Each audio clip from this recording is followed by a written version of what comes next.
Gemini, naririnig ko yung kanta na Fernando. Sino ba kumanta nun? Aba? Tignan mo yung lyrics ng Gemini, baka maka-resonate ka. Or baka merong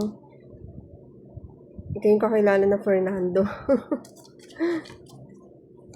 There was something in the air that night, the stars so bright. Fernando. Try ko nga i-attach dito yon, kahit yung clip lang. Anong energy ng connection mo with the person na nasa isip mo?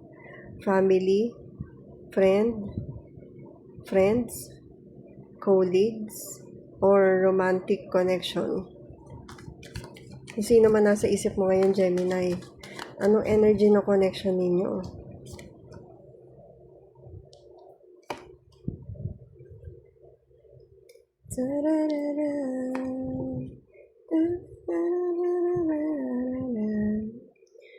Ang energy ng connection ninyo, parang iniisip ninyo kung paano kayo magte-take action para maka-reach out dito sa person na to. Or vice versa, kayo na lang bahala maglagay ng kung ano man nag-a-apply sa sitwasyon nyo. Kung paano ito nag-a-apply sa sitwasyon nyo. Nag-overthink.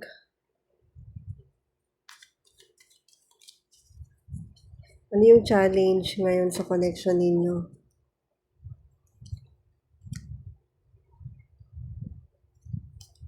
Wow, nagkaroon kayo ng pagtatalo, arguments, hindi pagkakasundo, and gusto nyo ng... So, yung challenge, paano kayo magkakasundo? Paano kayo magbabate? Paano kayo magbabate? Paano ninyo mapapalakas yung communication ninyo? Paano ma-overcome itong challenge na to?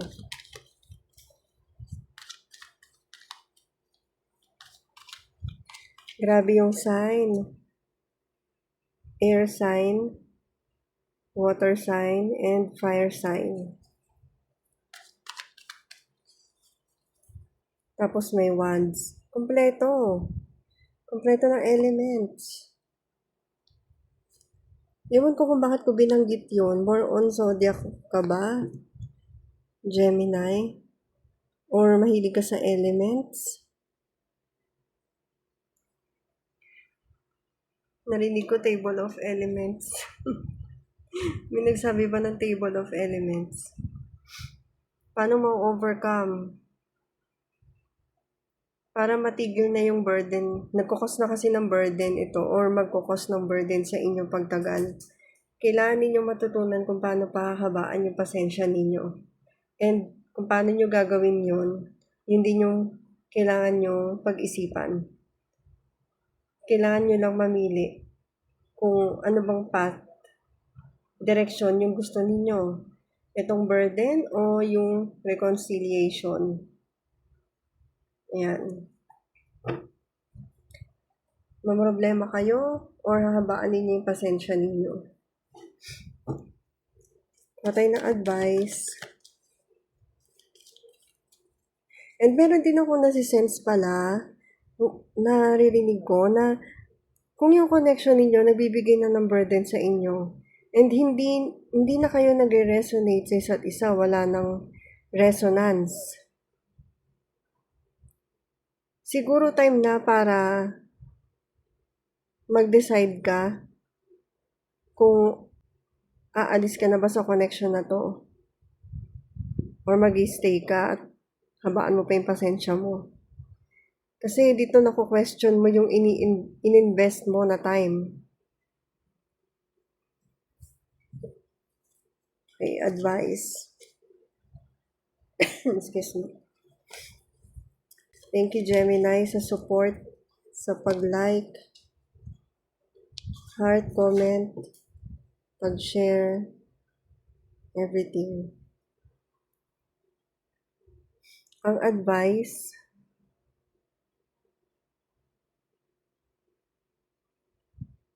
maging mature enough sa pagharap sa mga issues na kinakaharap mo ngayon. And lagi mo i-priority yung sarili mo, Gemini. Kung ano yung gusto mo, yung plano mo. Ang nasisense ko dito para sa'yo, huwag mo kakalimutan yung sarili mo. Yun nga, ipaprioritize mo. Lalo na self-love. Punuin mo muna yung cup mo bago ka mag-share. Yan, para sa'yo, Gemini. Naririnig ko yung word na overgiver. Baka ikaw yung klase ng tao na ganun. So, yan. Sana makatulong sa'yo yan. Thank you very much. Libra. Anong energy ng connection ng person na nasa isip mo? Energy ng connection ninyo ng person na nasa isip mo. Kahit sino man yung nasa isip mo. Pwedeng romantic connection, family, friends, mga kasama mo sa trabaho, kung sino man. Kakilala mo lang, ganyan. Kapitbahay. Kung sinong maisip mo, Libra. Pwedeng husband mo to. Wow, Libra. Ikaw ba'y namamangka sa dalawang ilog, Libra? Or pwede rin naman, Libra, na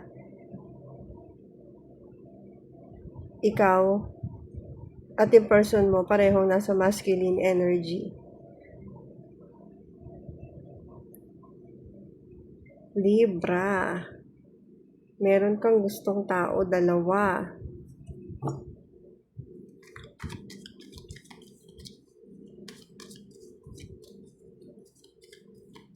Pwede rin naman na namimili ka. Ewan ko, na-channel ko lang to, guys. Namimili ka kung anong mas matimbang sa'yo. Yung trabaho mo or yung passion mo. Yung iba sa inyo gustong mag-resign at i-pursue yung dream na skill merong special skill or talent na gustong i-pursue. Yan. Ano yung challenge ng connection na to?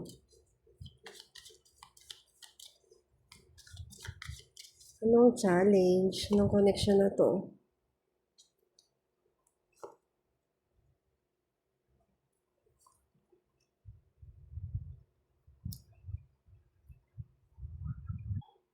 Yung iba sa inyo, Libra, meron kayong karibal. Kung hindi ikaw yung may dalawang nagugustuhan, meron kayong karibal. And yung challenge ngayon dito sa connection na to, yung karibal nyo. Or yung mismong person ninyo. Yung mismong person ninyo, or ikaw, ay nakapag-decide na kumbaga parang ayaw na dito. Ayaw na sa'yo or ayaw mo na sa kanya. Kasi meron siyang ibang gusto or meron kang ibang gusto. Gawin or tao, anything. And meron akong ibang nasa-sense na yung iba sa inyo, hindi makita ng person ninyo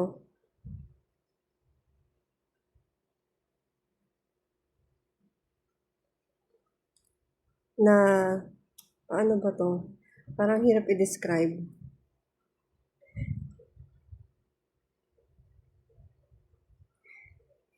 Hindi makita ng person ninyo kung gaano kalalim yung love na nararamdaman nyo para sa kanila. And gawin nyo na lang vice versa kung nasa yung energy nyo. Pwede kasing magpalit-palit yan. Yung iba sa inyo, feeling ninyo, hindi kayo enough para sa person ninyo or vice versa. Tayo now. 3 cards pa. Paano mo overcome yung challenge na yan? Yung feeling na not enough.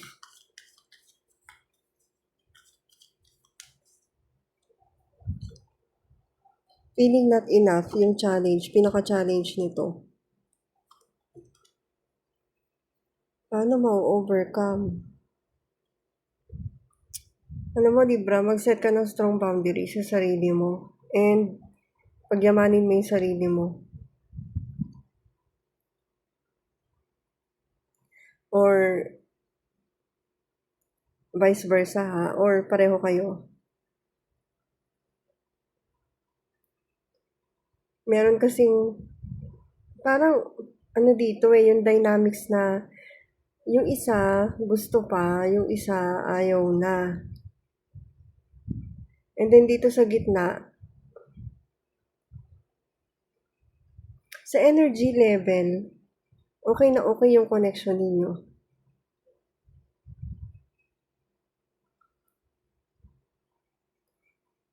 Ikaw din, Libra, meron kang desisyon na kailangan gawin. Kung ano ba talagang gusto mo sa buhay mo. Pwedeng mag-focus ka na lang ba, magpo-focus ka na lang ba dito sa challenge ng buhay mo, mga challenges na yan? Or ipo-pursue mo yung direction na alam mo magiging abundant ka, malaya, and mabibili mo yung mga gusto mo. Ewan ko, bahala na kayong maglagay sa sitwasyon nyo ha. Yun yung mga napipick up ko. Meron kasi ditong iba sa inyo na excuse me, pagpasok nyo dito sa connection na to, parang bumigat. Parang mabigat na. So, ano yung kailangan mong gawin para ma-release mo yon? Mag-focus ka sa sarili mong skill. Kapag merong spark of interest or inspiration, gawin mo yon, i-pursue mo yon. Ililid ka nun sa abundance. Patay ng advice.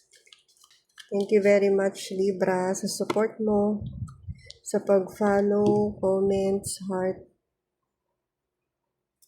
Yan, ang advice para sa'yo, Libra, maging consistent ka dahil inconsistent ka. Tapusin mo yung mga bagay na dapat mong tapusin. Katulad ng cycle na alam mo nag-end na, tapusin na. Para pumasok yung mga bagong energies sa buhay mo. Bagong opportunities.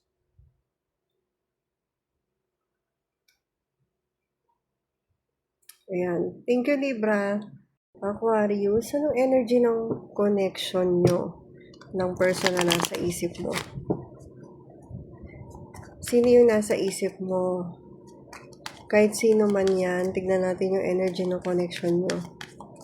Pwedeng romantic connection, friendship, family, mga katrabaho mo, kung sino man nasa isip mo. So, lumabas na yan. So, merong help, may assistance, financial assistance,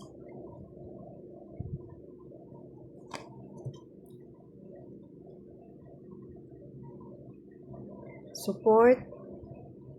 So, meron kang gustong suportahan or sinusuportahan niyo yung bawat isa. Behind the scenes, ganun yung nararamdaman ko dito. Or yung iba sa inyo, nasisense ko, sana ma-realize naman ng person na to yung mga tulong na ginagawa ko para sa kanya. Energy ng connection ninyo, maraming mga secrets. Pwedeng bawat isa sa inyo. Or pwedeng yung person mo lang. Or pwedeng kayo mismo dalawa, may mga secrets within your connection.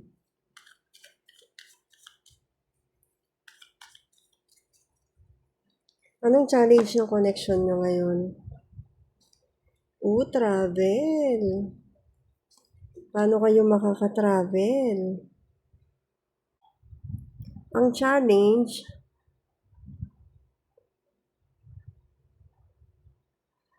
ganito yung napipick up ko, guys. Paano pag dumating na yung time na yon? Anong iisipin mo? Anong desisyon gagawin mo? Yun yung napipick up ko na ano dito. Siguro ganun yung isip nyo, Aquarius. Or ganun yung tanong ng person nyo or tanong mo sa person mo.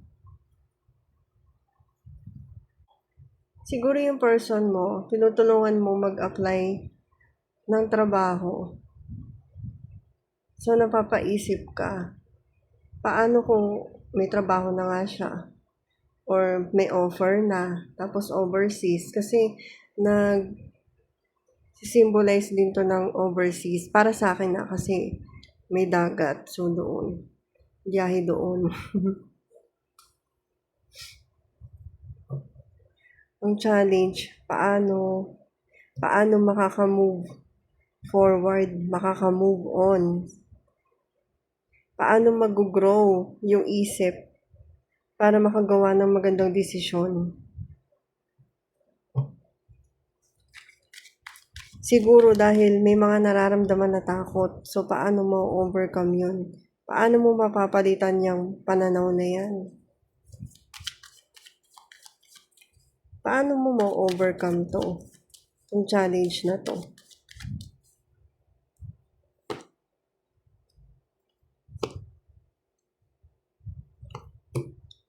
Naku, kailangan mo mag-introspection. Go deep within. Alchemize it. Alchemize yourself. Ganun ang nasisense ko dito.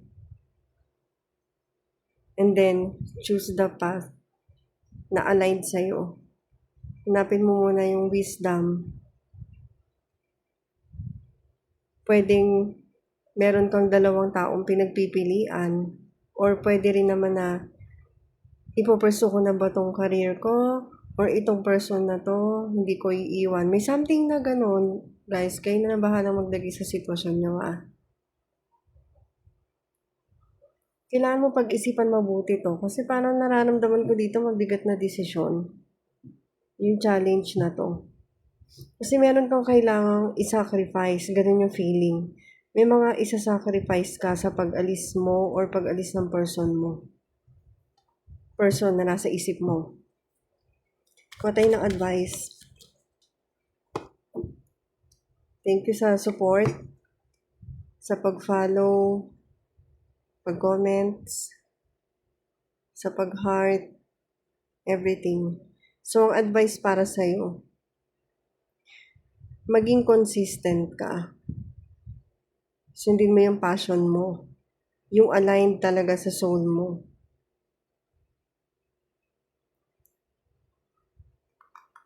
From night, kailangan mo mag-move pataas, papunta sa queen.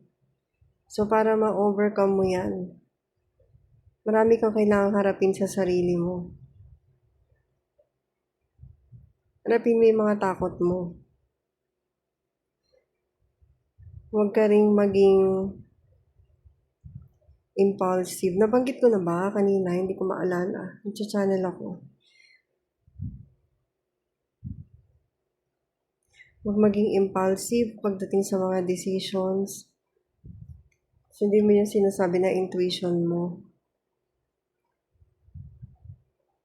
Sundan mo yung light or yung spark ng light mo within. Yun, kumbaga, palaguin mo yung light mo, palakasin mo. So, kung parang ang mga sinasabi ko masyadong symbolic, pwede mong i-search. Kung ba't ko sinasabi to, Aquarius? Pwede mo na lang i-search sa Google.